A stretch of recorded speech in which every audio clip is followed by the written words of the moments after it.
बिहार चुनाव परिणाम आ गए हैं और अब तो शपथ ग्रहण भी हो गई और नीतीश कुमार मुख्यमंत्री बन गए। लेकिन असल सवाल ये है कि बिहार की जीत और हार के मायने क्या हैं। लोग कहते हैं, आप लोग कहते हैं कि जो हार हुई है वो तिगड़ी के कारण हुई है, राहुल गांधी और अखिलेश यादव और तेजस्वी। और क्या जीत भारतीय जनता पार्टी की मानी जाए या फिर उनके कारण ये जीत आपकी है? नहीं, देखिए, हम भारतीय जनता पार्टी या एनडीए एकजुट होकर हम लोग लड़े, चाहे एलजेपी हो, चाहे हम पार्टी हो, भाजपा हो और नीतीश जी की पार्टी हो और एक वो उनकी कुशवाहा जी की, तो हम सब लोग इंटैक्ट होकर लड़े और ये कहीं इंटैक्ट नहीं रह पाए। अब बाकी ये तिगड़ी जहाँ रहेगी वहाँ काम बिगड़ेगा ही, और मुझे नहीं लगता कि इंडी गठबंधन का आगे कुछ होने वाला है। जब तक राहुल जी हैं तब तक हम लोग को कोई चिंता नहीं है। वोट चोरी को लेकर एक बयान आपका बहुत तेजी से वायरल हो रहा है कि वोट चोरी जो है नेहरू ने की।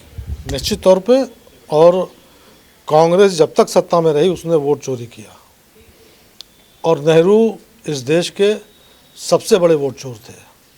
जवाहरलाल नेहरू 47 में CWC की बैठक हुई, उसमें कौन प्रधानमंत्री आज़ादी के बाद बनेगा इस पे वोटिंग हुई। 14 सदस्य थे, 14 में से 13 सदस्यों ने सरदार वल्लभ भाई पटेल को वोट दिया था, एक सदस्य ने कामराज जी को वोट दिया था। कामराज जी उस ज़माने के बहुत बड़े कांग्रेस के नेता थे, और जवाहरलाल नेहरू को 0 वोट मिला। तो 0 वोट वाला अगर प्रधानमंत्री बन रहा है तो इसका मतलब उससे बड़ा वोट चोर कोई नहीं है। तो अब विपक्ष क्यों कह रहा है कि भारतीय जनता पार्टी ने वोट चोरी करके बिहार में सरकार बनाई है? नहीं, अब इसको तो वो चाहे जो, देखिए, अब उनको आप बकने दीजिए। अच्छा, हारा हुआ आदमी आप क्या चाहते हैं, उसकी तड़पन कहाँ जाए? इतने साल तक बाप दादाओं ने राज किया है, 65 साल तक।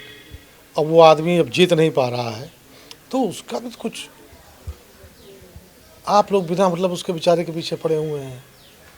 अरे कुछ चिल्लाने दीजिए, कुछ चिल्पों मचाने दीजिए, थोड़ा उनका भी शांत हो जाएगा, आत्मा को शांति मिल जाएगी। अच्छा, समाजवादी पार्टी कह रही है कि लोकसभा चुनाव में हार हुई है उत्तर प्रदेश में, अब भारतीय जनता पार्टी सरदार वल्लभ भाई पटेल के जरिए और ऐसे ही उदा देवी पासी के जरिए पासी मतदाताओं को, ऐसे ही अहिल्याबाई होलकर के जरिए पाल समाज को जोड़ने का प्रयास कर रही है।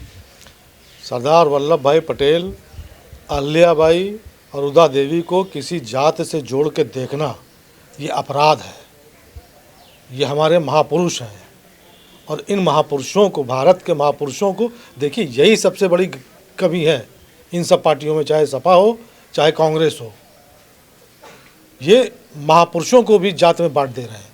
ये सनातन धर्म को बांटना चाहते हैं, लेकिन आज सनातन धर्मावलंबी 120 करोड़ हिंदू पूरे विश्व का ये जाग गया है। वो जाति के बंधन से ऊपर उठ चुका है, और हर सनातनी अब पूरे वेग के साथ इन सब को पछाड़ेगा।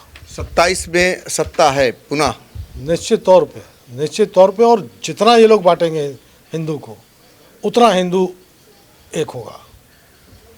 तो देखिए, ज़िले के प्रभारी मंत्री मयंकेश्वर शरण सिंह जो बता रहे हैं कि जितना बांटेंगे सनातनी जाग चुका है। 27 में फिर से भारतीय जनता पार्टी की उत्तर प्रदेश में सरकार बनेगी। और उन्होंने जिस तरीके से महापुरुषों को लेकर के जो आरोप विपक्षी पार्टियां लगा रही हैं, उसको लेकर के उन्होंने कहा कि ये विपक्ष का काम है, और साथ ही उन्होंने नेहरू को सबसे बड़ा वोट चोर बता डाला।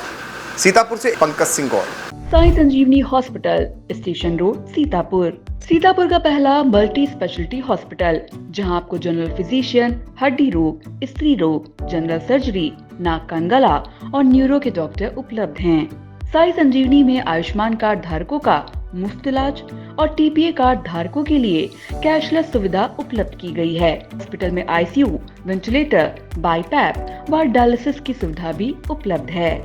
साई संजीवनी हॉस्पिटल, स्टेशन रोड, सीतापुर।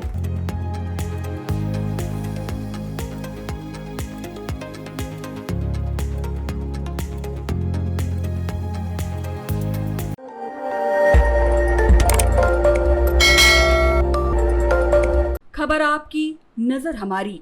देखते रहिए आई इंडिया।